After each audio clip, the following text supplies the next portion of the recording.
Welcome aboard Imagination Skyway, your guided tour through the worlds of Disney and Imagineering. I'm Matthew Kroll, your host on this panoramic journey, and I'm on a mission to better understand the stories and places we love and the people who bring them to life. Today's episode is a very special one. Earlier this month, I had the remarkable opportunity to attend the first public viewing of Walt Disney: A Magical Life, thanks to a very special invitation from Disneyland and Walt Disney Imagineering. This show has been highly anticipated as it includes the first ever audio-animatronic figure of the man behind the mouse, Walt Disney. In today's episode, I'm joined by Jack from DSNY Newscast as we discuss our first impressions of this brand new show, which we had the privilege of seeing twice during the media preview. We'll also discuss the details you won't want to miss in the lobby prior to the show, and we'll share some of the things we learned from the panel that featured Becky Klein, director of the Walt Disney Archives, Tom Fitzgerald, senior creative executive at Walt Disney Imagineering, Jeff Shaver-Moskowitz, portfolio executive creative producer at Walt Disney Imagineering, and Kristen Komoroske, executive director of the Walt Disney Family Museum. As you fasten your seatbelts, I encourage you to take out your mobile devices and search for Imagination Skyway on your favorite social media app. Better yet, if you're looking for ad-free episodes, bonus content, or the ability to comment directly on the podcast, head to patreon.com/Imagination Skyway, where you can sign up for a free account or a premium subscription. And if this episode leaves you yearning for a trip to Disneyland or any other destination, reach out to our partners and sponsors at KMV Travel by visiting kmvtravel.com/Skyway. As we begin our journey, please remain seated, keep your hands and arms inside the podcast at all times, and enjoy your journey aboard Imagination Skyway.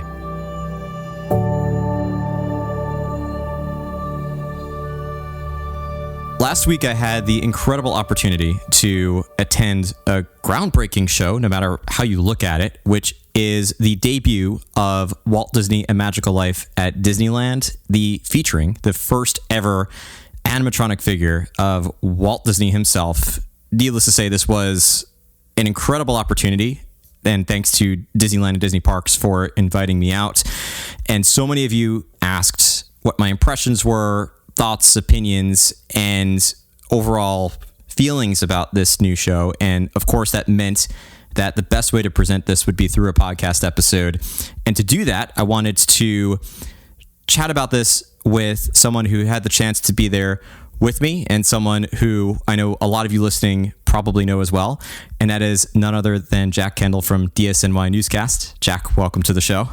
Oh, well, thank you, Matt. Thank you for inviting me on. It's going to be a good conversation. I was sat there right alongside you as we both saw the showings of Walt Disney: A Magical Life. Yes. And I think we had similar thoughts on the show. And I saw you in your seat, actually, leaning forward in the first show, really intently looking, trying to use kind of binoculars in your eyes in a way. Yes. And I was sitting back a bit more, trying to take in more of the atmosphere. But yeah, it was very, very interesting, very cool to see. Yeah. I love the fact that we'll talk obviously the specifics of the event, but I think you mentioned the same thing in your recap, that it was great.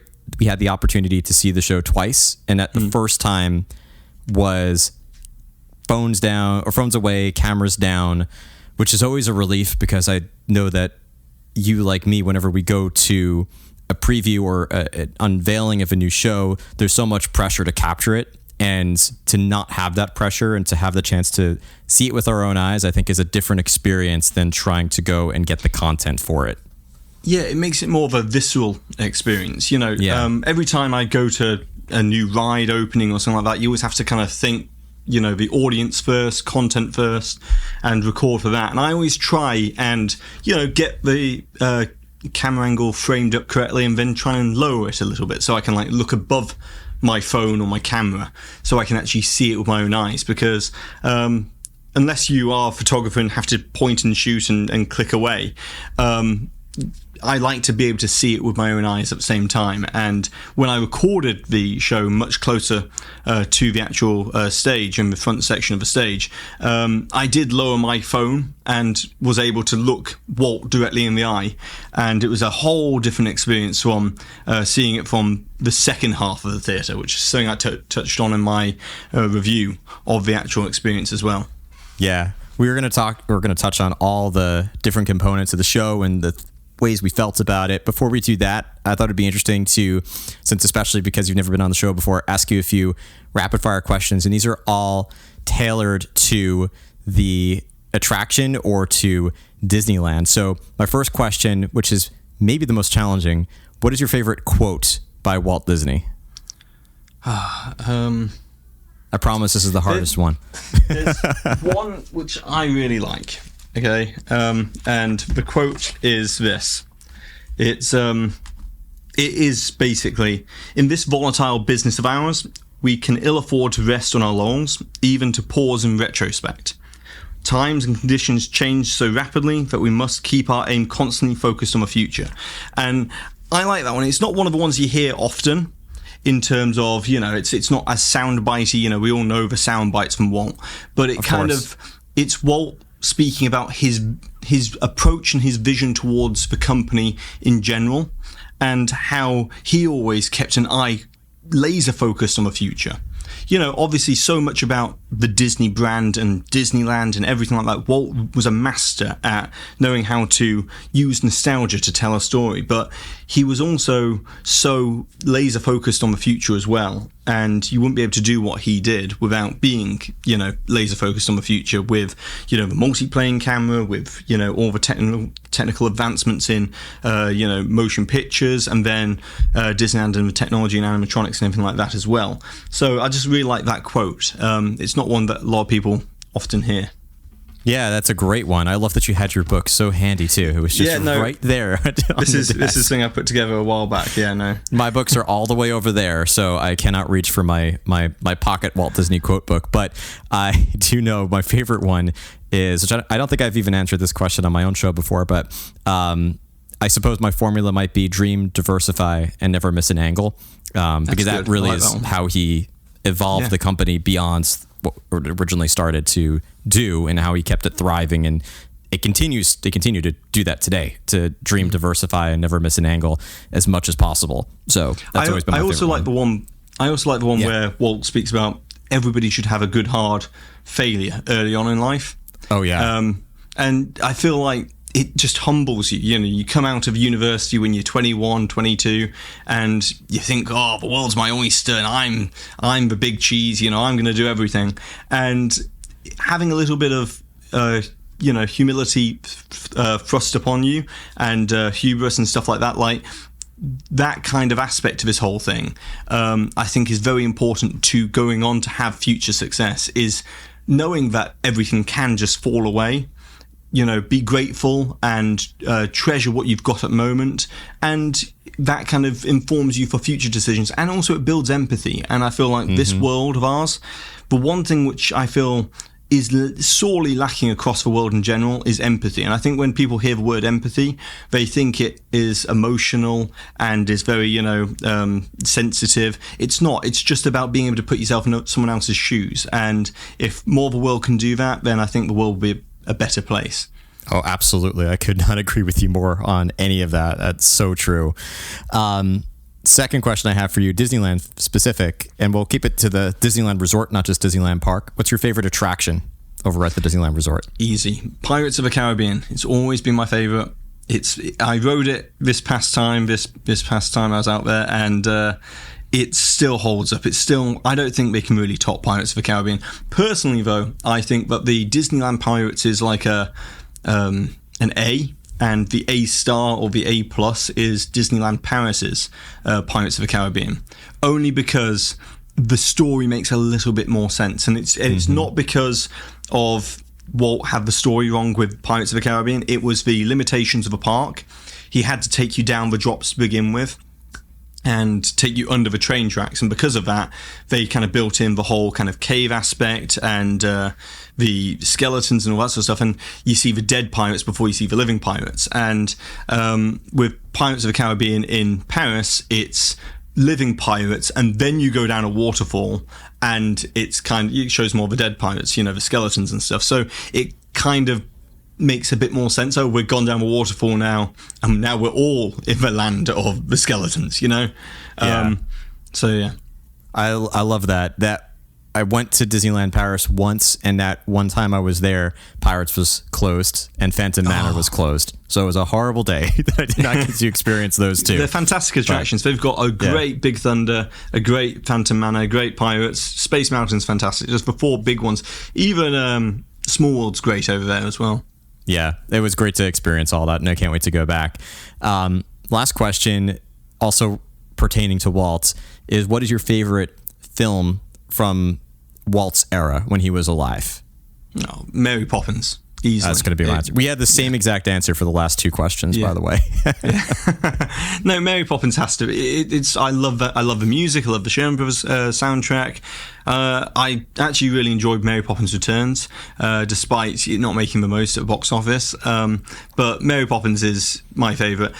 Another really big favourite of mine of the Sherman Brothers is Chitty Chitty Bang Bang. Yeah. Ian Fleming. And I think Roald Dahl actually penned the script for that or something for that movie. So, it's just those 2 movies, but definitely Mary Poppins is my favourite of Walt's entire catalogue. Animated, it would be Jungle Book, but he didn't live to see choice. It. But yeah, I know. That was shortly thereafter, but another great choice. So, the other thing I want to talk about briefly, because although that's not the direct topic of this episode, it was the topic of my previous episode, and it was just me monologuing about it. So I wanted to get your perspective, because we were both incredibly fortunate to be among a small group of creators who got to walk into Walt Disney Imagineering, to get a tour of Walt Disney Imagineering, to get to chat with Imagineers. We both spoke with Dave Crawford and had the chance to interview him. So did you have a favorite moment or any key takeaways from your experience getting to walk through those halls and see what the Imagineers have been working on? My favourite moment was probably the model, the Lion King model, because from the channel's perspective, I analyse these models so in depth, so analytically on the channel. But being able to actually see the model, not behind glass like we've seen, Walt Disney presents over at Hollywood Studios or D23 or anything like that, but being able to actually see it, no glass, no barrier, and Imagineers just saying, hey, have a look at it, and being able to walk up to it like an Imagineer, in my mind, a pseudo-Imagineer, and being able to just take it all in. And what I did was I immediately got down to the level of, like Walt showed in the Pirates of the Caribbean, when he walked people through that, and he kind of got people down at the eye level and showed people what they'd see on the boat ride. I did that same thing with the Lion King model, and the scale and scope of that attraction is going to be fantastic. It's going to be like Galaxy's Edge or Pandora levels, and Pride Rock is going to be so incredibly impressive. And I just being able to get my camera in there and also get the kind of angle from that guest perspective, knowing that in like 4 years' time we'll be able to walk into the land, hopefully. That was very special. Yeah, I don't know about you, but I was also focused on the show building, because they don't really show that too much, but you can see where the show building is going to be, although we can't see in it. It was definitely a massive attraction. So I'm very excited to see that. What was your favorite experience of the tour? It's so hard to decide. I kind of kept going back to the sound room as my favorite part of the experience. I think being a podcaster, I know. It made me feel very... and you got 2 goes at it as well. You got to go back in there a second time and record your podcast in there. That was a very amazing moment. I felt very inferior just walking into that room and seeing the setup, and even Lou kind of joked with me. He's like, "This is how your podcast is set up at home, right?" And I'm like, "Yeah, absolutely, with the soundboards and the computers, 70 speakers around, 70 speakers." Yeah. But it was really cool to go in there to hear the Haunted Mansion using that technology the way it was developed, and getting the chance to record in that room. So the sound room stands out to me. I was tempted to say the lightsaber, but that was fun, but so brief. I think the BDX droids was also a really cool moment. That was cool too, because how easily those things move around, it's incredible. Like literally, you just press down on the joystick and just move it, and they just start walking. And the possibilities for what that can bring to the parks, can't wait to see what kind of characters we're going to see them bring to life eventually. The bipedal robotics. Oh, absolutely. So thinking about Walt Disney and Magical Life, and specifically this preview, you have been wanting a Walt Disney animatronic personally for a long time. So how did you feel, first of all, when this was announced, and second, when you had the chance to attend this preview? So I came up with the idea of, I'm sure many people have had the idea of a Walt Disney. I'm not alone in this idea. We can say that the Imagineers watch DSNY. Don't worry, the checks in the mail. But when it comes to the actual idea itself, I did a video on it back in July 2018. And they said on stage that they came up with the idea on July 17th, 2018. Yeah. And as soon as they said that on stage, I immediately opened up my YouTube app and went back to my video and had to see which date I actually posted on. July 24th is when I posted my video. So a week later. The spark hit both of you at 7 days. 7 days.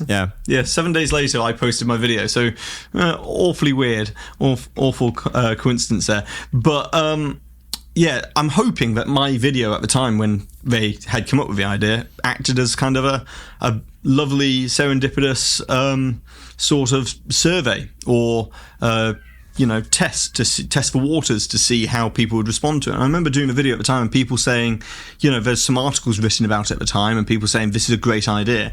So hopefully that encouraged the project. I don't know if I had a small part to play in it, but I'll never know. But it was very closely timed. And my idea at the time was to put Walt in Carousel of Progress, because it is Walt Disney's Carousel of Progress. But this going into the Opera House makes a lot of sense as well. And when it was announced at D23 last year, I had done a video on a rumour a couple of months before in May. And when I did that rumour in May, it was based on the actual permit that was filed for the turntable going into the attraction, which we'll talk about, I'm sure. But the turntable had quite a hefty price tag to it. And I thought, there has to be more to this turntable than, number one, you don't put a turntable in for just no reason, and they have to be putting something else into it. And then my mind started racing towards, Walt Disney. This could be the moment. The 70th anniversary is coming up next year. They could be doing this, and they don't forget. We'd also had the projection mapping the kind of hologram of Walt Disney for the Disney 100 exhibition that's been touring, and so I knew that they were open to kind of having a physical representation of Walt Disney, and so I thought at the time. I said in the video, it could be an animatronic. I'd love that, or it could be a hologram. It could be that kind of. They could be repurposing that and putting it on the turntable as well. And then, so I did that video then, and then in August when it was announced at D23, that was the moment when, Villains Land's great, Monsters Inc., everything else is great, but that was a moment where I jumped up and, clapped and said, yes, that's amazing. Finally they're making this happen. Because it's a dream come true. I've always wanted to be in the presence of Walt Disney, and this is the closest thing that any of us are ever going to get to. So it's just incredible that they've done it, and I love the fact that this now exists because it's going to continually improve. This is just stage one of what this project is. It's a fantastic first entry, but like they continue to plus Abraham Lincoln, they're going to do the same with Walt. He's the founder of the company. When they go from A1000 to A10000 or whatever the next iteration of Audio-Animatronics is, I'm sure they're going to upgrade this Walt Disney animatronic as well to make him even more lifelike. So it's just the promise of what it offers in the future, and it kind of goes back to that quote by Walt Disney, which is always, keeping your eye focused on the future and what this can be in the future. Yeah, it's amazing that they did this, and I should probably, I wanted to talk about the gallery first, but I think we should just jump into the show, and then we could talk about the gallery after that. So, all right, I'll ask it very broadly. What was your impression of seeing the show for the first time? And we'll preface by again, we watched it for the first time as a normal guest. Essentially, we didn't. The first time, if I'm being totally honest, the first time we watched it from the front row of the second half of the theatre, and my heart sank when I watched it the first time. I had goosebumps before the curtain went up, but then when I saw it, Jack showed me. I was there. Yeah. It wasn't. It's not just. I pointed to my arm and said, "I got goosebumps on my arm." Not just a metaphor. It was literal goosebumps. It was literal in the moment. But then, Bob Iger narrates the One Man's Dream show, and when I heard Bob's voice to begin with, I'm a big fan of Bob Iger's work and what he's done at the company. I think he has done a great job as CEO. I know a lot of people will, obviously with every CEO, they're going to have areas where they're like, oh, there's too much IP or whatever within the parks and this sort of thing. And they're going to, as a CEO, you take the good with the bad, you've got to. But I think overall, Iger's actually done a fairly good job at Disney. And so I've always been a fan of him as a CEO, if you can be a fan of a CEO, if that is. But when he introduced the narration, his narration started, my heart sank because I was like, he isn't a voiceover actor. And I know where Imagineering were coming from with it, with the first CEO being introduced by the current CEO, but he's not a voice actor. And before it was Julie Andrews, who was the voice, the narrator for the show. And personally, I would have liked them to bring in Julie Andrews and Dick Van Dyke to kind of do a joint narration of One Man's Dream, because I feel like that would have had two people who actually met Walt, introducing Walt on stage, and it would have been like an old friend introducing their friend on stage, that kind of thing. But nevertheless, so that kind of threw me through a loop when I first started watching the show. And then when the curtain went up and we saw Walt, we were sat so far away that I think the lighting was quite harsh on his face, and it kind of cast like a weird shadow underneath his eyebrows and around his lip and stuff like that. And I just thought, I couldn't really get a sense of it. To me, from afar, it looked a little bit too much like Jack Nicholson, if I'm being totally honest. The eyebrows, it's because the eyebrows. And I was thinking, they've done an animatronic. And I was thinking to myself, this is just step one. You're very far back. Just give it a chance. And then when I watched it the second time, that's when I went, and I had the phone down a bit lower, and I actually was around 20 feet away from the animatronic, and it was incredible. That's the moment when I was like, they've got an amazing animatronic here. And the difference between those two showings, it went from heart sinking to, in the second show, feeling that connection with the animatronic. And, and there's been a lot of talk about this online, about whether he looks like Walt or not, the animatronic does. But I can honestly say, I have no reason to not say, tell the truth here. The first showing, I was, a little bit dubious about it. Second showing is when I was like, they've got it. They've got Walt. Because there were moments and instances where he pulled an expression. And I've watched a lot of footage of Walt Disney, and just little moments and mannerisms. I was like, that's bang on. That's Walt Disney there. And especially when he looked me in the eye, I could feel it was like Walt looking at me. So it's one of these, such a weird experience. It's definitely going to be one of these ones you have to experience. And, not everyone's going to be able to experience it because it's out in Disneyland. It's not Walt Disney World or their closest park. Yeah, this is the most scrutinized animatronic I've ever seen, and that includes some of the most high-tech animatronics that are out there. And the first time, none of us knew what to expect except the Imagineers who worked on it. That was really, even Becky Klein, who was in the audience, had never seen it. The cast members that were in the audience had never seen it. It was when the curtains went up. I'll address the One Man's Dream bit. I think your connection to wanting to hear someone who knew Walt personally is a really great suggestion.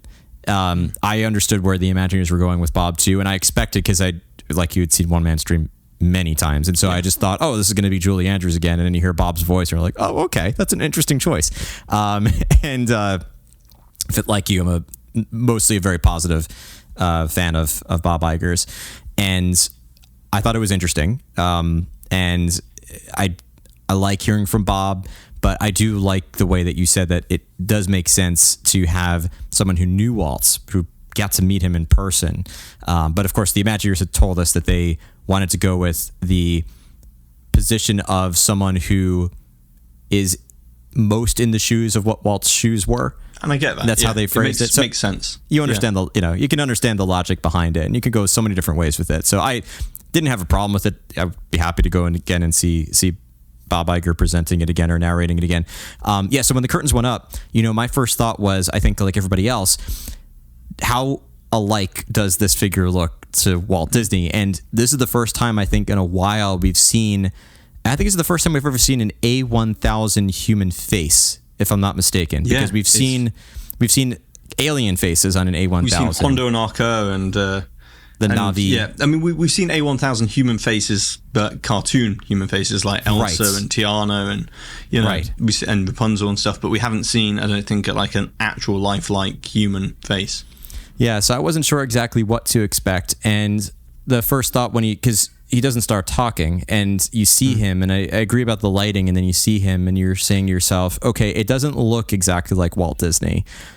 It's not like going and seeing the Partner statue where it has a striking likeness to Walt. And then he started talking, and what you experienced with him, I said this after the fact too, what you experience when he looks at you, I got that the first showing. He looked at me a couple of times. You got that, did you? I didn't get that in the first show. Those were moments, and I couldn't explain why, because I knew it was an animatronic. I knew it wasn't Walt, but I just felt like it was Walt. And it's a really weird idea to convey to someone who hasn't experienced it. But you could feel it. And I think it, to your point, has to do with the amount of effort that went into the facial expressions, the gestures, the fact that I was so happy that we got to hear Tom Fitzgerald and Jeff Moskowitz talk about the animatronic and the work that went into it from 2018 until its debut,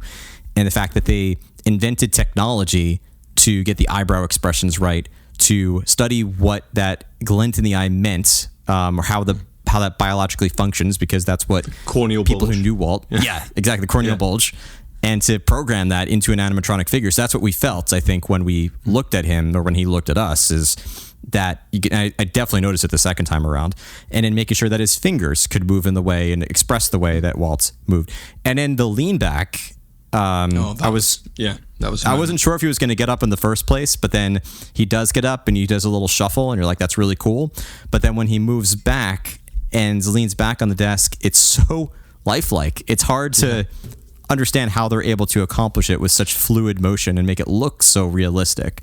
So I'm sure we're going to really dive into analysing what makes the animatronic look and feel like Walt Disney in moments and stuff like that. But one of the things I want to mention is that from afar, you can see more of the silhouette of the figure. And I just also want to address the fact that the first time I watched it, I think that there was a part of me that I had built this thing up in my mind for 7 years leading up to it. And I think I was expecting Westworld, or it's maybe silly of me to think this, but like Walt was going to be back. And at the end of the day, the Imagineers are working with animatronic technology and the restraints of what they currently have in the toolbox of the animatronic technology that they have available to them.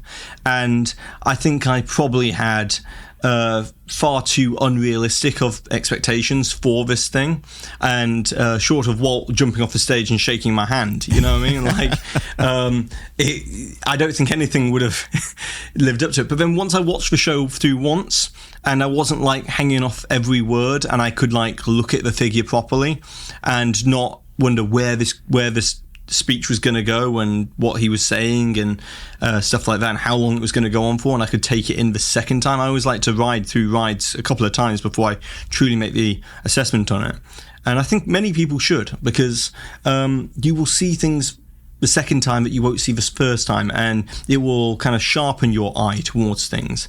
But then when it comes to the actual animatronic figure itself, when we were up close for the second time, a lot of people have spoken about the actual head itself, the actual, head sculpt.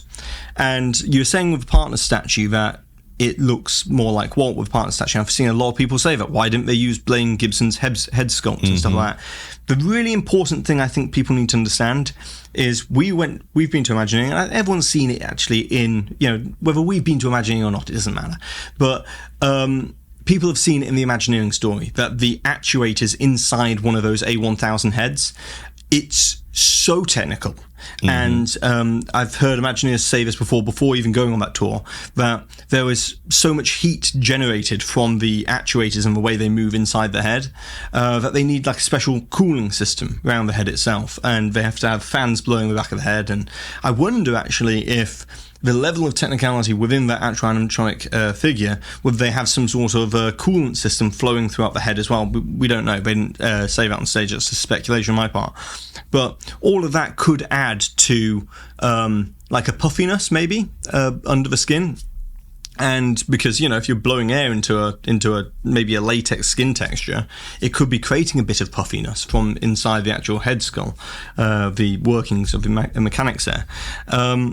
But also, no matter how lifelike you can make a physical sculpt, like a statue, once you start adding movements beyond, just underneath the skin texture, it's going to obviously change the form of the head. It just is. And it's been, without removing too much movement in the face itself, because I think Lincoln, doesn't have nearly as much movement in face, and a lot of other figures don't. And you say like the alien characters like Na'vi and Hondo and stuff like that, what we've seen, they're not human faces. And we as people, what is the thing that we look at most? It's human faces.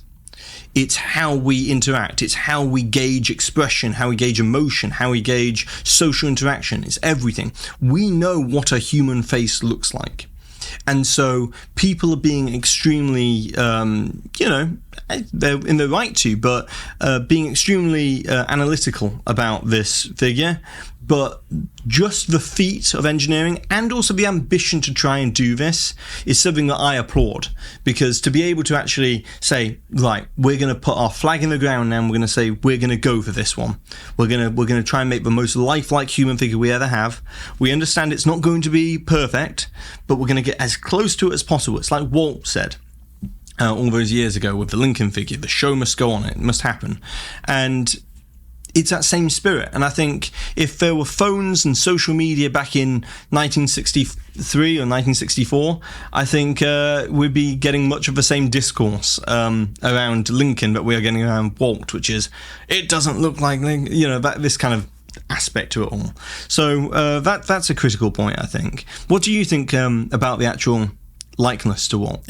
It's like you're in my head, Jack, because I had the same thought about the technical side of it. It's not like, and I use that partner statue as a point of reference, because it's not to say that they can't make a face that looks like Walt Disney. They know how to do that. It's very easy with basic sculpting. They could make a very realistic.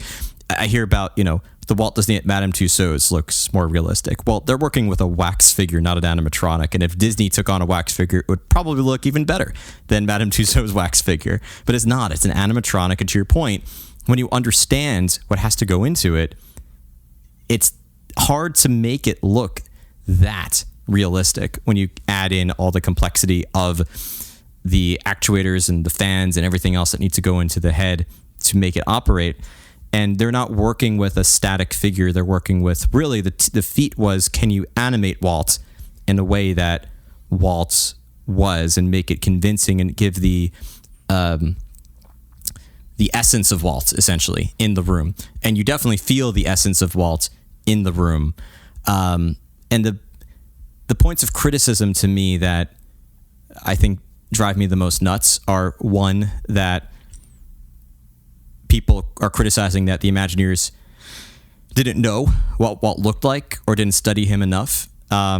Two, that they didn't care what Walt looked like or to make an attraction that or an experience that presents the essence of Walt. Or three, that they don't have the technical ability to do it. And these same people are the ones who often will yearn for the Disney of the past and have a reverence for especially classic Epcot attractions, with which the Imagineer who worked on this, Tom Fitzgerald, had a very strong hand in a large number of those original attractions. So those points of criticism are really, in my opinion, unwarranted, as are a lot of criticisms on the internet. Constructive criticism is always productive, but the complaints that, almost like an I could have done better or somebody else could have done better state of mind just drives me a little nuts. I also think that video is I think, I'm not just someone who thinks like creatively from like what, if I was to analyze the head itself, I would have said maybe the eyebrows are maybe a little bit too heavy in terms of the bushiness of the eyebrows, because he did have very distinctive eyebrows, but I think they were slightly more tapered and a bit more a bit slimmer than they are on the figure. And also the moustache kind of hides a bit too much of a top lip, which means that Walt had very prominent teeth. When he was a teethy talker. When he spoke, you could see his top teeth, and he was always kind of had like that smiley kind of talking that he used to do. And I think that's what we also know so well about Walt Disney, is he was a joyful kind of smiley kind of individual, at least on the TV programs when he spoke. And I think that's what we all kind of had in our head of Walt Disney. And I said this in my review, I said we've all got kind of an image of Walt in our mind's eye. And the funny thing about memories is you don't remember every single thing. You don't remember exactly how someone looks. A memory is a very strange thing. Memory it will take certain things and fill in the blanks. And so, what are we really comparing this figure to Walt, or are we comparing it to a memory that we have of Walt and filling in the blanks? And that's a big part of this from that standpoint there. But so if I was to analyse the face itself, and maybe the forehead could be a little bit longer, set the hairline just a bit further back. These are very small things. I mentioned in my review about stage acting and how, when you're on stage, you have to act for the back of the theatre just as much for the front. And, this is something that movie actors, when they go do Broadway or the West End in London, they have to learn to over-express in their face. And I feel maybe the Imagineers animated for the back of the theatre more than the front, because they knew that everyone at the back of the theatre had to have a good show, not just front. And I feel like maybe they could dial down the expressions a little bit, just subtly. Like if it's at 100%, dial it down to 90. You know what I mean? Just subtle. But I feel like the animatronic worked much better up front than it did at the back because of that, because you could see more of the animatronic figure. Then the other thing, which I haven't mentioned in my review, which it's come to me later, just now actually, is that we all saw it for ourselves, and then Disney said you can take a 30-second clip of this, any 30 seconds you want of the show, and post it on social media. Now, the problem with posting on social media is Twitter, Instagram, even YouTube, unless you upload a 4K video at 30 seconds, it's all crunched and it's all going to be degraded in the quality. So, whereas we saw the wrinkles on Walt's face and we saw the texturing of the skin and all that sort of stuff up close and personal with our own eyesight, people didn't see that. And they saw a blurry kind of, smoothed out skin texture, and that affects the way the expressions look on the figure as well. And then I think the other issue is that people, once they hear someone be negative, it's like a train. It starts going down the track and people want to jump on board. It's a locomotive kind of idea. And I feel like people knew that if I'm more negative, and this is something that's not just with this animatronic, it's with every project, every film, everything. It's much easier to get more views on your opinion if you are negative than you are positive. It's harder to give constructive, positive feedback than it is to be negative and get some likes. And, you know, it really is. Anyone can be negative. And Walt, this is actually it's a paraphrased quote of Walt, but Walt always used to feel very much about things that if you're going to give me negative feedback, if you're going to say this part of a film is bad or whatever in Pinocchio, have a better suggestion. Don't just say, I don't like the way Pinocchio moves in this scene. Give me a reason why and a way to improve it. And then we'll talk, you know. Right. Bring something to the table. Don't just say that and say, I don't like it, because that's not helpful for anybody. You're not telling me why you don't like it. You're not telling me how to improve it. You're not being a creative player in this whole thing.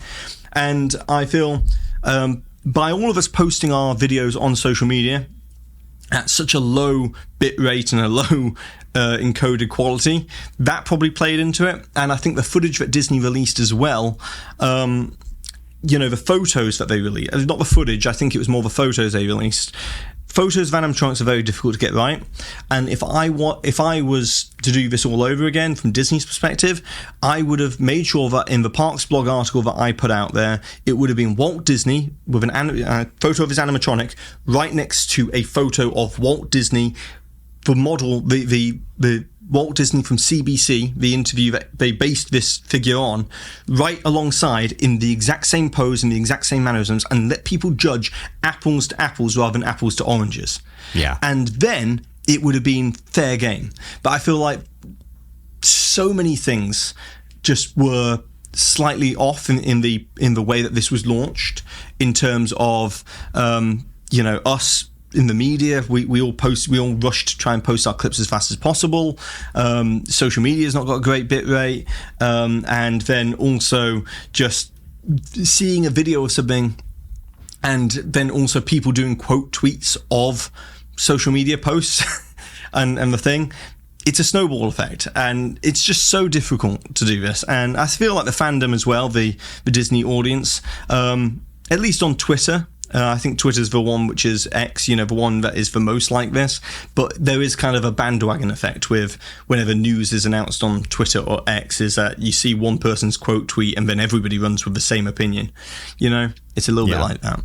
Yeah, I agree. I even if it's not perfect, first of all, what is? But second of all, I would rather see them try to do this, and I think they executed it very well, than not attempt it at all. And to your point earlier, they will iterate and improve like they do, like Walt's always wanted, and make it better and better. What do you think about his voice? The funniest thing I have to say is on comments on Facebook in particular, which is generally skews an older audience than my Instagram audience, so it's come up more on Facebook. It's people saying they watched Walt on TV growing up, and they're ashamed they used a voice actor for the experience. It was cleaned up audio, wasn't it? It was an audio recording that was cleaned up. Now, personally, I have the splicing together of clips. Yeah. I like what they were trying to do. Tom Fitzgerald spoke about this on stage, how they spliced together different clips for the story about his brother. He died actually a couple of years, I think, before that interview. So, or whichever recording. So I think Walt might actually be talking about his brother in past. I don't know, but don't quote me on that. But the fact is that like he was speaking about his brother at the time, and how, you know, how he had a very, you know, enjoyable life, and he was envious of his life. And that is actually a thread. I went and did a documentary series for the History Channel called How Disney Built America. And we sat down, we spoke about Walt Disney for 6 hours during this documentary series. And they only used little sound bites here and there because that's the style of the documentary series. But I was trying to give kind of an understanding to the man behind Walt, you know, the Walt Disney, the man, and how he was a deeply complicated individual. We're going off on a bit of tangent, sorry, but like many people don't even realize that Walt felt responsible for his mother's death. if you read a biography of Walt Disney, what happened, the story was that they had an HVAC system fitted into the new house that Roy and Walt bought for his parents, Flora and Elias. And one night there was like a carbon monoxide leak within the unit, and they sent along their studio technician to go take care of it, and it wasn't fixed correctly, and there was a leak overnight, and Elias woke up and stumbled out, tried to get his wife to wake up and carry her out, but they were both quite elderly at the time. He couldn't get out, and Walt's mother died. Walt and Roy's mother died from carbon monoxide poisoning, and Walt carried around huge grief with him for the rest of his life, feeling like, they bought the house and it was their studio technician that didn't fix the leak, and that weighing on a man who brought so much joy and happiness to the whole world. That's a deeply complicated individual that you could almost look at that and think, does that tie into a lot of the maternal deaths that happen in Disney animated movies? Who knows? We don't know. We can't ask that question of Walt Disney. Yeah. But what I'm saying is that he's a deeply complicated man. And how is an animatronic figure going to capture all of this complicated emotions that Walt Disney had? And so they tried splicing together these different interviews to try and tell a story from Walt's perspective, and I just feel like some of the audio didn't match up. I think the one where he goes from lean to stand and he says, a little boy asked me once, do you draw Mickey Mouse? And he said, I do not. And it's just the reverb at the end of the sentence is just clipped a little bit too much, I think, and it doesn't sound quite right. But I like the audio they used. I like the interview clips they used because it does tell a nice little story, and it's nicely pieced together. But these are things that can be fine-tuned and tweaked over time. Like, we might be watching, me and everyone might be watching it in a year's time, and they might have tweaked the audio to add a little bit more reverb to that sentence again. They've probably got like 20 different versions of the audio. They might just switched out the track and used a different one that plays a little bit better, hearing the feedback that we're saying right now. And the expressions on the animatronic, they can tweak those, they can dial those down a bit. Like, this is all small stuff. Overall, the figure looks like Walt Disney, to me at least. As best, I should put a little asterisk next to that, as best as they can do right now with the current technology, it looks as best as they can do right now to make it look like Walt Disney. So that's the other thing. One of the things I would maybe have done differently is, so I didn't mention this in the review, but I thought of this afterwards, and it's, in American Adventure, when they have the Two Brothers segment. Yes. To begin the Civil War kind of aspect of that. And they show the animatronics on stage with a photographer, and it goes snap, and then it shows them on the screens, those two brothers, and it goes into a whole montage. Could they have done something like that, but in reverse for this animatronic? Could they have shown us Walt Disney talking in the CBC interview, and then the curtain kind of lifts up, the screen lifts up, and Walt Disney is sat in the exact same pose in the exact same chair with the exact same background of the set. And I don't know, maybe they could do this from some sort of audio, from some sort of lighting magic, I don't know, from black and white to colour, who knows. But if they lifted up the screen and it was Walt continuing to talk from the interview footage on stage to then seeing the animatronic figure just continuing to talk as they lift the screen up, would that make it feel more like the words are still coming out of the animatronic figure's mouth rather than, because we just seen him on the screen, and so it would feel like we're kind of like on set with Walt Disney and going inside the movie. Could that have worked maybe a bit better, and could that have hidden some of the cuts and stuff like that a bit better? Maybe, I don't know. It's just a creative conundrum and thing I want to pose out there to people. Yeah, it's a really good point. And there are such small tweaks that they could make, and I have a lot of confidence in them and their ability to do that. Almost feels like a repeat of, I don't often go to inaugural events or previews, but I did. I happened to be going anyway for the first Jollywood nights, and I went with the lens of they're trying something new, They have run so many events before. They understand live entertainment. They understand how guest flow works. They understand how to set up an event. But it was an inaugural event for this. It was the first time they're really doing this. And so I went in like, yeah, a couple of lines were very long. I skipped them. I went and did something else. A couple of things, there were like little things here and there that when you nitpick it and you analyze it, you're like, yeah, things could have been better. And I still came away from that event loving it. I loved the essence of it. I loved what they were looking to accomplish.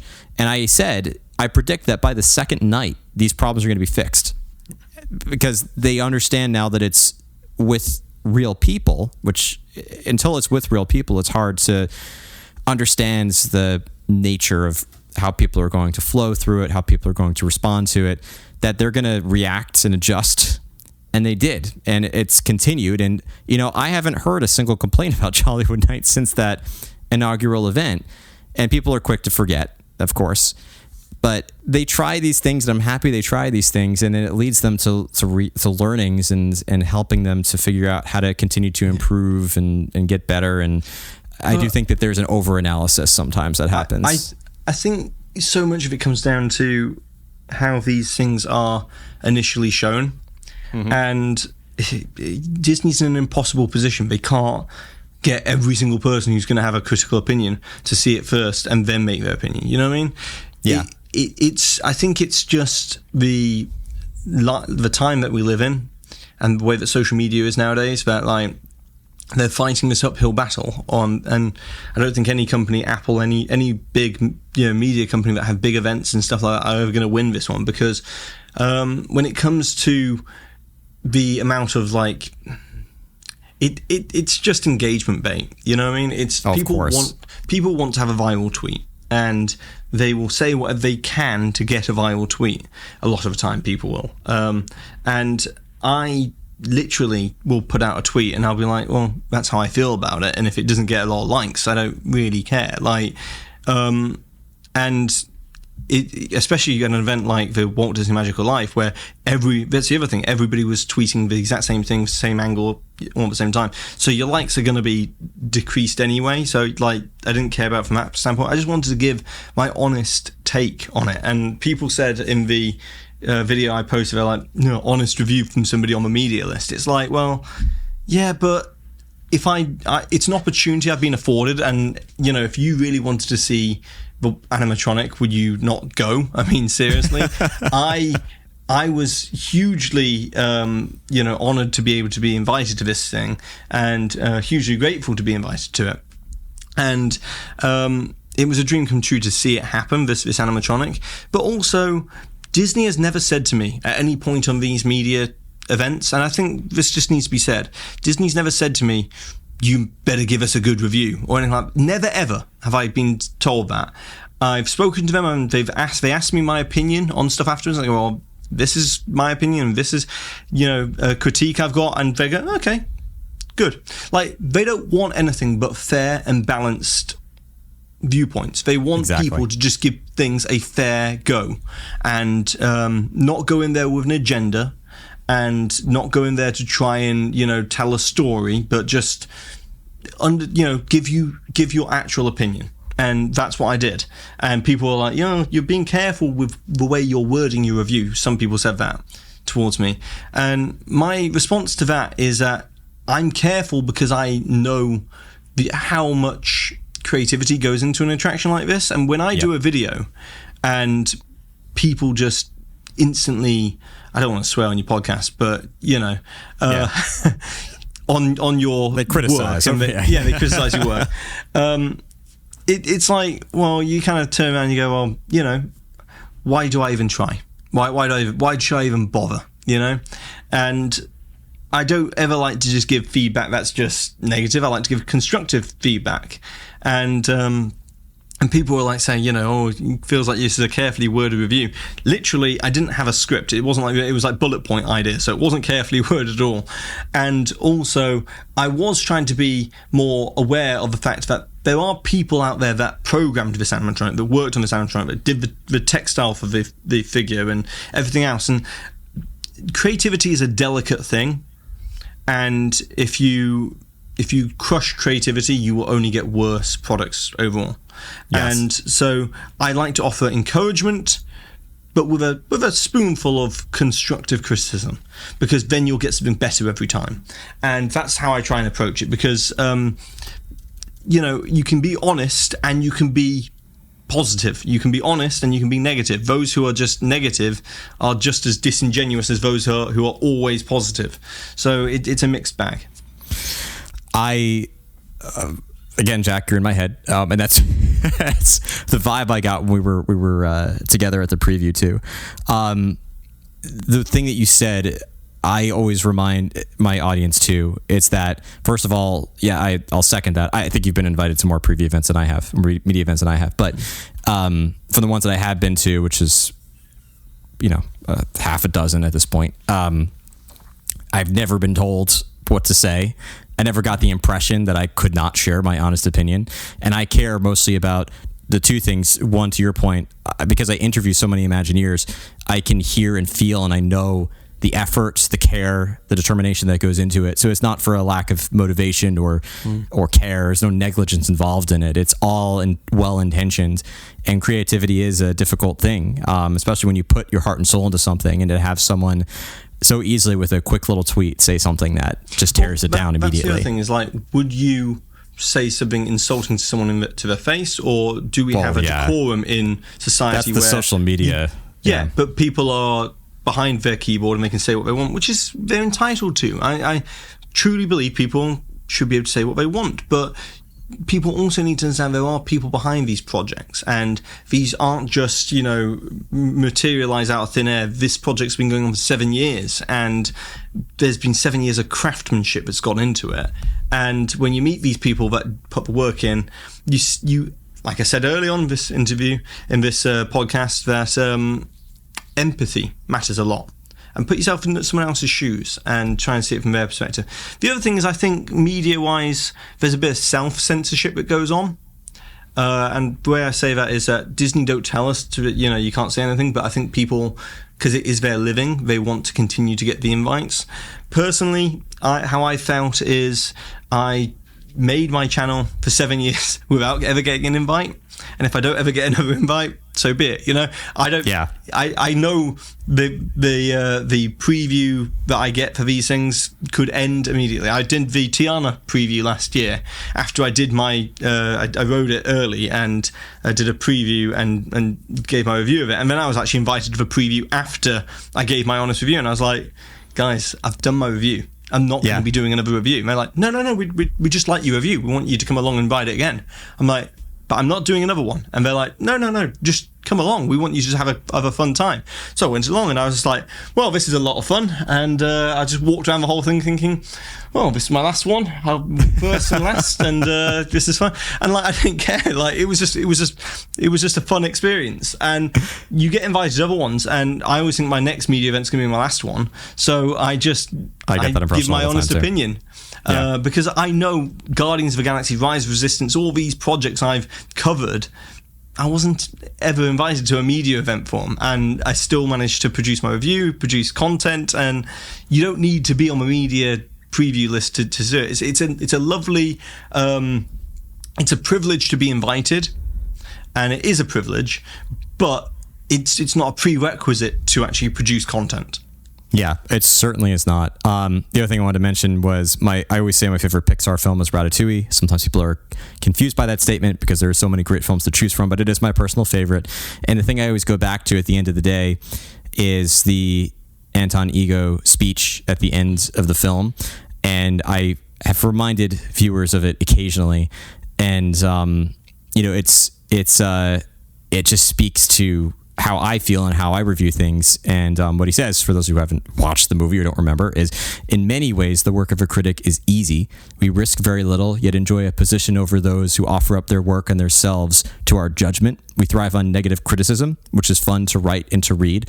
But the bitter truth we critics must face is that in the grand scheme of things, the average piece of junk is probably more meaningful than our criticism designating it so. And it's his realization of obviously changing course. One of my favorite character arcs, actually, of a story is Anton's. But that's always how I feel when I produce a piece of content, an episode, it's so easy to be critical. You can analyze anything and tear it apart, but it takes a lot more risk to stand up for something. And everyone's everyone's got an opinion. And I came away from this experience enjoying it. Yeah, I came away from this experience enjoying it, and I left saying the other thing we haven't talked about is the fact that the intention of this is not to give fans a realistic recreation of Walt. I mean, that's part of it, but also the Imagineers spoke to the idea of educating guests around who Walt Disney is, giving them a realistic experience of what he was like in person. And to me, I left saying, I can't wait to take Maggie to this and have her. She's asked about who that man is, and I've said that's Walt Disney, and it's very, very simplified statement of saying he's the one who, created Disney World, and she's like, oh, that's cool. But like to get her to go to see that, and especially kids who don't know who Walt is, they just see the statue and there's who's that guy standing next to Mickey Mouse. Like this gives them a little more context beyond. It's like One Man's Dream Plus. It's the story of Walt, and then you get a cool animatronic at the end. So I think they accomplished that mission at the very least. Did. And like you said, I can't wait to take my son to go see this. And it's the educational standpoint is they're not trying to. This whole project is about trying to make sure people realize it's not just a brand logo. It's not just a name. It's not Colonel Sanders. It's not Colonel Sanders is a real person. But, he's a real person. I'm trying to think of a Betty Crocker maybe. Is that a real person? I actually don't know the history of Betty Crocker, but you know what I mean. Like there are people out there that get used as like fictional names to add that kind of home spun kind of like it's been a family brand, that kind of thing. It's not the Geico Gecko. Mr. Clean. There you go. But Walt was a real person, and it's going on for he was born over 124 years ago, and it's been a long time. It's been 59 years since he was with us or with the world, and I think the company turning 100 years old a couple of years ago made them realize that they need to make sure they have that link back to the founding of the company, because otherwise people are going to forget that the company began in 1923 and the heritage. Because Disney, I spoke about at the time, Disney's now transcended just, it's an icon of American business and entertainment. It is now an American heritage brand.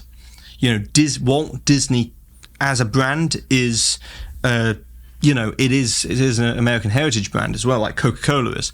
And Walt knew he was an attraction. He knew he was a character. Walt, the Uncle Walt character, he used to say, he says this in biographies, Uncle Walt doesn't do a lot of things that the real Walt Disney does. I smoke, I drink, I swear. I'm a human being. I'm like everybody else. And Uncle Walt on the TV screen isn't that. He is the most congenial, affable guest that you could welcome into your house every week. And that's not a real human being. That is a character being played for literally 10 15 minutes of in between scenes that he did for the Wonderful World of Disney and stuff like that every single week. That's not a real person. And this is trying to balance the representation of that Uncle Walt character, but also trying to remind you there's a real man. And that's the reason why he spoke about his brother and the male man story and all that sort of stuff, and how envious he was of his life. And they're trying to present both sides of Walt Disney.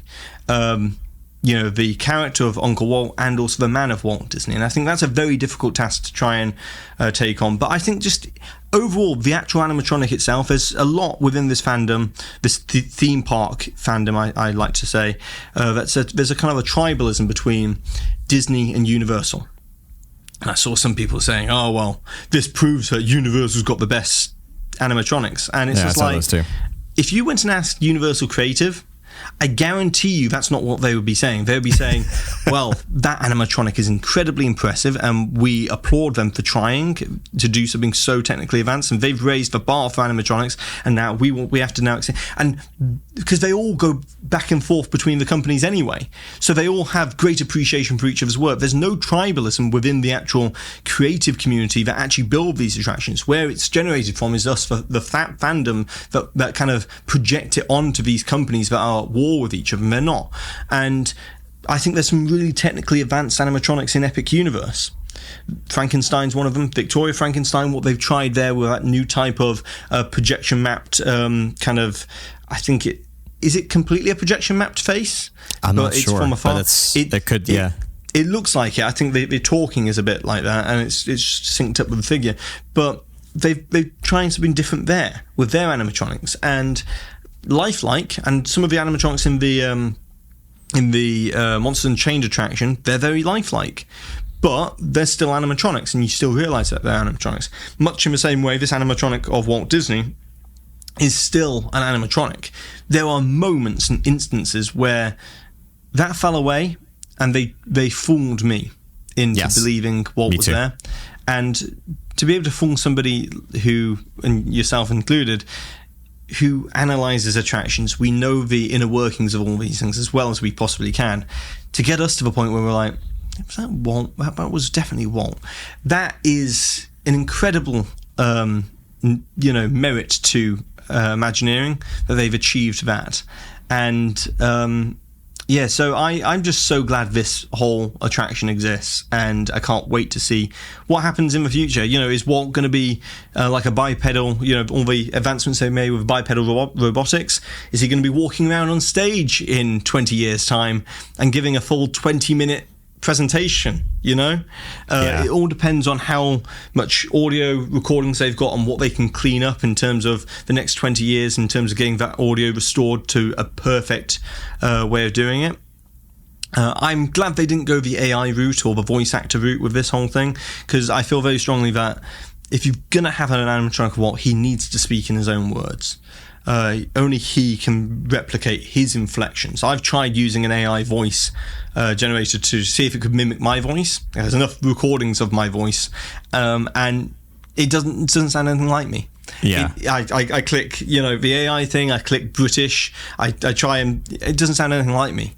It sounds like me with like a head cold or so. Yeah, it doesn't sound anything like me. So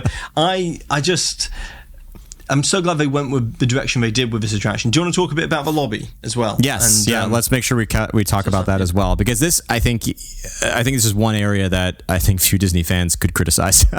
I love the fact that this was Kim Irvine's last project. I think that's a very meaningful thing for her to work on, and there's a lot to look at in here. We probably spent about an hour in there exploring. I think it was around 45 minutes-ish. Yeah. At the end too, though, because we got the chance to go back. Oh yeah, collectively. Yes, the beginning was 45 minutes. But now. Yeah, and the second time around, those last 15 minutes, I still went through and I'm like, oh, I forgot, I didn't see this. And it's like there's so much to look at in that gallery. Was there anything that stood out to you as a favorite or overall thoughts of the lobby? So, when I walked in, the boards that they had set up with concept art, I immediately walked over to one of the people who put it together and I said, these boards, are they temporary or are they permanent? They're like, these are permanent. I was like, oh, I see what you're doing here. And I said, are these meant to be like the pin boards that they have for the storyboarding, at the Burbank lot when they storyboard out, the movies and stuff? And they said, that's what we were trying to draw inspiration from, that, and also Imagineering use those kind of things as well. The push pin boards that can be moved around and lifted, and that's what these are. And so there's that kind of realism to that kind of aspect. So you're not only seeing concept art, but you're also seeing concept art sort of presented the way on the boards where Walt would have seen them presented. So there's a little bit of realism there from that standpoint. There's so much concept art there. There's so much great stuff to look at. And I think most people, when this attraction in a few months' time and it's rolling and people are just in there for like 20 minutes before the show, maybe half an hour, there's plenty to look at. And they've also got the 4 chairs and a lamp from the Walt Disney Family Museum for the Walt's apartment scene. So everything else is like a replica of Walt's apartment. But then there's 4 chairs which are actual chairs where Walt owned his possessions, and they have the cranberry lamp, which Lillian Disney used to love collecting lamps, and cranberry was one of her favorite colors, supposedly, according to the representative from the Walt Disney Family Museum. And so there's one of the lamps there from the museum as well, so they're on loan. And you have all the awards, like the Presidential Medal of Freedom that Walt was awarded, and it's a very impressive lobby area, and there's so much to look at. And then do you want to talk about the animatronic aspect to it as well? They also had an evolution of animatronics. Oh, they did, yeah. And I love that. I was going to say that area also had the original animatronics from the 1964 World's Fair, which was really cool. From It's a Small World, I should say, from the 1964 World's Fair. But the animatronic, the evolution of animatronics was great. They had the Tiki Birds there. They had, ironically, I spent the least amount of time there because I had seen a lot of it in the One Man's Dream lobby. There are obviously other pieces of it that we didn't see. But yeah, was there anything for the animatronic component that interested you? I liked seeing the figures of Pirates of the Caribbean. Oh, yeah. That's cool. I totally forgot those were there, too. Yeah, they have those figures there. Also, the Tiki Room Bird, seeing that just talking away, that was fun as well. Because, there's in the CBC interview, Walt sits there and he animates the Tiki Room Bird on the interview. And so, at the Walt Disney Family Museum, they actually do have a Tiki Room Bird where you can kind of control it and like turn its head and make its beak move and stuff, and like Walt did in the CBC interview. And one thing if I was looking at the lobby, one thing I would maybe have playing would they've got a nice presentation from about Walt Disney Magical Life and about Walt Disney with lots of people who knew Walt Disney. But maybe on a side screen I'd have like the CBC interview being played, and show him playing with the animatronic Tiki Room Bird on the interview, and maybe have, like they have at the Walt Disney Family Museum, that same mechanism where you can kind of joystick move it around and move its beak and stuff, and you could be doing that whilst Walt's doing it on the screen. That's one. See, this is where I come from. Everything from I'm analysing everything, but I can't stop myself from just coming up with other ideas. For that's a good what thing. I would do. Whether they're good ideas or not, I've got loads of them. I'm a fountain of ideas, but I like to just throw them all out there and see if anybody likes them. But that's one thing I would have liked to see in the lobby. But the lobby itself has so much to look at. And you definitely won't be bored waiting for the show. The show itself, the entire component of the whole thing, when it's got next year, we should mention next year Lincoln is going to be reintroduced to the Opera House on the turntable as well.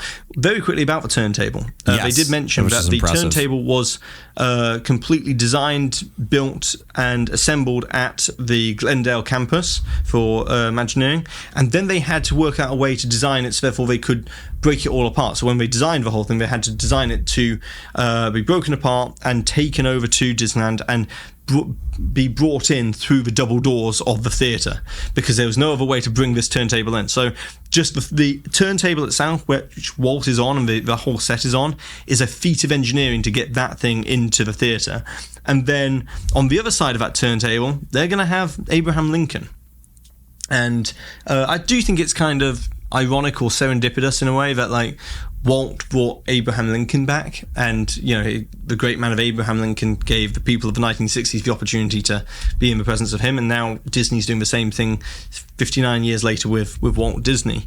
But these two great figures of American history are forever flip side to the turntable, kind of continuously every 30 minutes rotating round and telling their story and inspiring generations, all around the world who come to Disneyland. And I think that is a poetic moment to know that Walt is also now joining Abraham Lincoln. Walt also was how we feel towards Walt Disney is how Walt Disney felt towards Abraham Lincoln. Yes. So maybe there'll be somebody who's listening to this podcast one day who greatly admires Walt Disney and might be the third person they add to the turntable. But I just love the idea that both of them are on the turntable and they'll both be telling their stories now. So two icons of American history. Absolutely. I guess final question. Do you think that people should make the trip to Disneyland for this show? No, they've seen the video online. That's all you need to see, right? Yeah. Of course, they should make the trip out there. We've said it enough times, and there'll be people out there who will be like, "Oh, you're just saying it for the sake of it." You see it with your own eyes; it's a different experience. One of these ones, rides, POVs of rides and stuff. You need to experience those.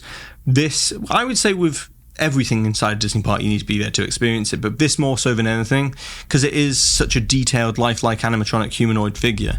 You only see it for 2.5 minutes, but it is, if you are a big fan, a big admirer of Walt Disney, it's well worth the trip out to go check this thing out, because it's as close as any of us are ever going to get to being in the presence of Walt Disney. And I also want to make one other point, Matt, which is... Yeah, of course. The night before, they had representatives from Walt Disney Family Museum there with Walt Disney's grandchildren. And Walt Disney's grandchildren brought along their grandchildren, so Walt's great-great-grandchildren.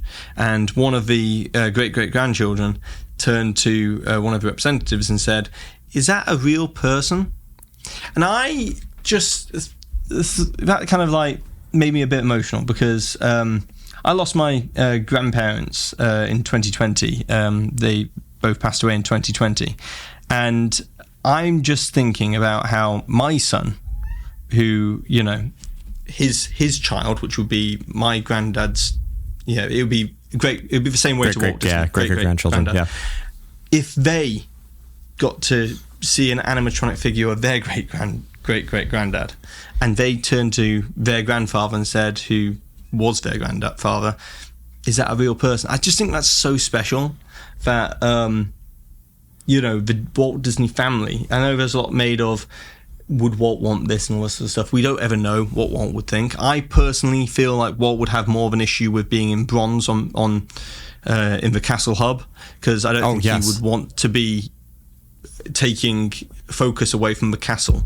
I don't think he'd want to be the main thing that people look at as they walk down Main Street. I think he'd want the castle to be, but I think he would have more understanding of being like, oh yes, okay, it's been 60 years, I want people to understand where my company was founded, and I'm off to the side at the very beginning of Main Street telling my story. And with the latest technology, I think he'd appreciate the latest technology as well. But just being able to know that, being able to go back and see an ancestor, from Walt Disney family's perspective, and it kind of makes it real to them. We all see shows like Who Do You Think You Are and the Find Your Roots programs and all this sort of stuff on Ancestry.com and all this sort of stuff. But like for them, they're seeing their great-great-grandfather from all the B-roll, all the footage, all the video, this iconic figure that they all know about, brought to life in front of them. And I think it's incredibly special for the family as well. And for myself, I never thought when I started my channel all these years ago, in 2017, that just, I was 25 when I started my channel, living in England, would eventually be invited out to preview the Walt Disney animatronic the day after his family got to see the animatronic for the first time. So that was incredibly special for me. And it's a memory I'm always going to have. And it's, on my deathbed one day, I'll be looking back on my life and, a little tear in the eye about it, Yeah, I feel the same way. And I'm glad you brought in the Disney family too, because that's another great point. Jack, your wealth of knowledge, and that's why I invited you on the show. And I think share a lot of the same sentiments I have about this attraction and many others. Where can people go if they don't know to follow DSNY Newscast?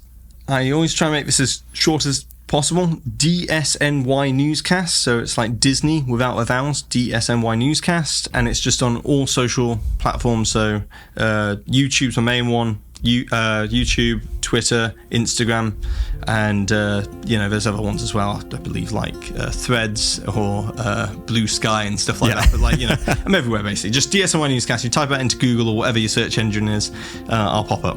I'll make sure people know where to go. Very easy in the podcast description to click on that and head right there. But Jack, thanks so much for being on the show, and we'll definitely have you again in the future. Thank you for the invite. Been a great chat.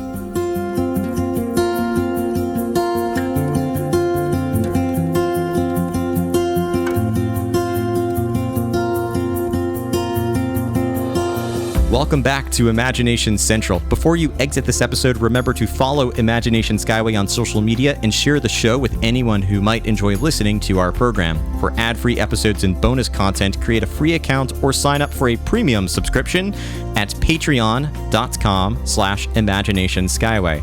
When you're ready for your next vacation, remember that listeners of Imagination Skyway can get rewarded for booking a trip to Disney in 2025 through KMV Travel. Simply fill out the form at kmvtravel.com/Skyway and make sure that you select Imagination Skyway under the How Did You Hear About Us question to be eligible for a special gift from the team. Terms and conditions apply. As you disembark, please remember to remain fully seated until the podcast comes to a complete stop, then gather your belongings and watch your head and step as you exit. Thank you for joining me aboard Imagination Skyway, and remember, if we can dream it, we can do it.